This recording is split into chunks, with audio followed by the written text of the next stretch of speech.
Təbii su mənbələrinin keyfiyyətinə nəzarət, yəni monitorinq, ictimai sağlamlığın qorunması və ekoloji balansın təmin olunması baxımından strateji əhəmiyyət daşıyır. Bu proses çay, göl, bulaq və yeraltı suların fiziki, kimyəvi və mikrobioloji göstəricilərin mütəmadi olaraq təhlil edilməsini əhatə edir. Monitorinq nəticələri suyun içməli, kənd təsərrüfatı və ya texniki məqsədlər üçün yararlılığını müəyyən etməyə imkan verir. Həmçinin potensial çirklənmə mənbələrinin erkən mərhələdə aşkarlanması və qarşısının alınması baxımından da mühüm rol oynayır.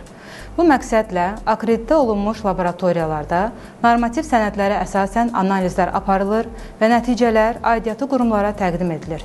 Beləliklə, monitorinq fəaliyyətləri əhalinin dayanıqlı və təhlükəsiz su resurslarına çıxışının təmin olunmasında müstəsna əhəmiyyət daşıyır.